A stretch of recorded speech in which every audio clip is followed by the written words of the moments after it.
인생은 반복되는 광야를 지나는 것과 같습니다. 원하지 않는데 광야를 만나게 됩니다.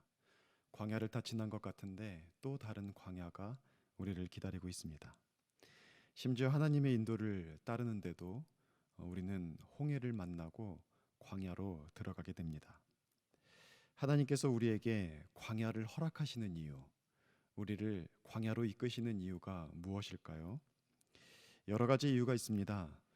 우리들의 불순물을 제거하여 연단하기 위해서, 그리고 우리를 성장시키기 위해서, 우리를 강하게 훈련시키기 위해서, 또 우리가 잘못한 것에 대해 징계하심으로 정결케 하기 위해서, 또 하나님을 만나고 하나님만 의지하는 법을 가르쳐 주시기 위해서, 여러 가지 이유로 하나님은 우리에게 광야를 허락하십니다. 그런데 그 모든 광야가 결국 향하는 최종 목적이 있습니다. 광야로 이끄시는 최종 목적. 그것이 바로 오늘 본문에 나와 있는데 16절에 보니 마침내 우리에게 복을 주시려고 광야를 허락하신다고 말씀하십니다. 우리를 연단하시는 이유도 복을 주시기 위해서입니다. 우리를 잘못한 것에 대해서 징계하시는 이유도, 그래서 정결케 하시는 이유도 결국에는 복을 주시기 위해서입니다.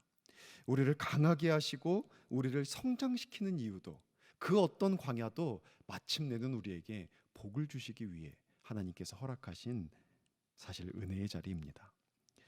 그래서 오카는 목사님은 자주 말씀하시기를 고난은 위장된 축복이다, 변장하고 찾아오는 축복이다 라는 말을 자주 하셨습니다.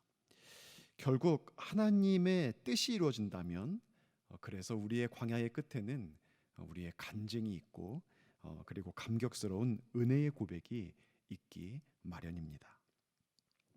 그러니 어떤 광야를 만날지라도 마침내는 복을 주시는 하나님의 은혜의 손길, 계획이 있음을 믿으십시오. 믿음으로 광야를 지나가십시오. 지금 우리는 모두 코로나의 광야를 지나고 있습니다. 그리고 또 여러분 개인적으로 여러 광야를 지나고 계시는 분이 있을 수도 있습니다.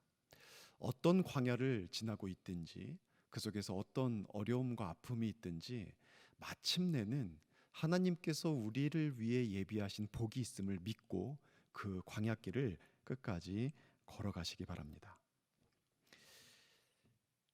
그런데 하나님의 은혜는 광야가 끝날 때에만 있는 것이 아닙니다. 하나님은 우리가 광야를 지날 때에도 여러 은혜를 계속해서 주십니다. 하나님께서 우리와 동행하시며 역사해 주십니다. 그래서 광야는 하나님을 경험하는 자리입니다. 오늘 신명기 같은 장의 4절에 보면은 40년을 지나는 동안에 너의 의복이 헤어지지 않았고 발이 부르트지 않았다라고 말씀하십니다. 40년의 시간 동안 옷이 상하지 않습니다. 그렇게 오랫동안 걷는데 발에 물집이 잡히지 않습니다. 하나님께서 그 광야를 은혜로 인도해 주셨고 하나님의 역사를 경험케 하신 겁니다. 이스라엘 백성들은 광야를 지나는 동안 홍해를 가르시는 하나님의 역사를 경험했습니다. 만나와 메추라기를 매일 먹을 수 있었습니다. 그들은 또한 구름기둥과 불기둥 가운데 하나님의 임재를 경험할 수 있었습니다. 반석에서 강물을 터뜨리시는 은혜도 경험할 수 있었습니다. 광야는 그 자체도 고통의 자리만은 아닙니다. 하나님이 은혜를 주시는 자리이기에 우리는 주를 의지하며 걸으면 됩니다. 그리고 그곳에서 주를 의지하는 방법을 배우면 되는 것입니다. 우리에게서 진정한 문제는 광야가 아닙니다. 광야를 다 지난 후에 진짜 문제가 있습니다.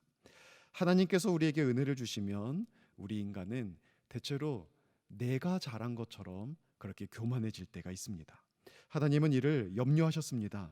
그래서 12절 14절에 보면은 우리가 나중에 많은 복을 받게 되었을 때 너희는 교만해져서 나를 잊게 될까 염려된다라고 말씀하셨습니다. 우리가 교만해서 하나님을 잊습니다. 그래서 그 모든 어려움을 이겨낸 것이 나의 능력인 것 같고 그 속에서 내가 대단한 사람이 된 것 같습니다. 나를 자랑하게 되고 하나님을 그만 잊어버리는 것이 광야를 다 지난 후에 우리에게 찾아오는 진짜 문제입니다. 우리는 하나님께서 주신 은혜를 은혜로 볼 줄 알고 하나님께서 하셨습니다 고백할 수 있어야 합니다.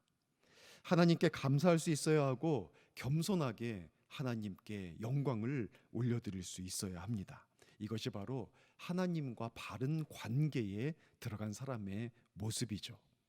광야의 진짜 목적은 마침내 복을 주시려고 하시는 건데, 그 복 중에도 가장 큰 복은 하나님과 바른 관계를 회복하는 겁니다.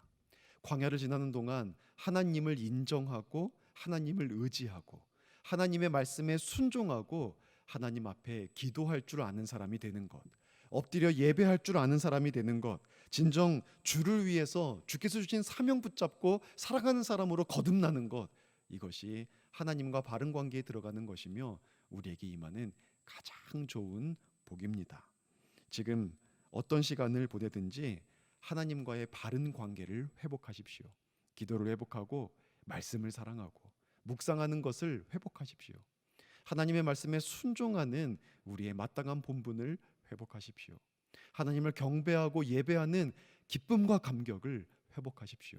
하나님과의 바른 관계 속에 들어갈 수 있다면 우리들의 삶에 어떤 복이 임해도 하나님이 하셨습니다.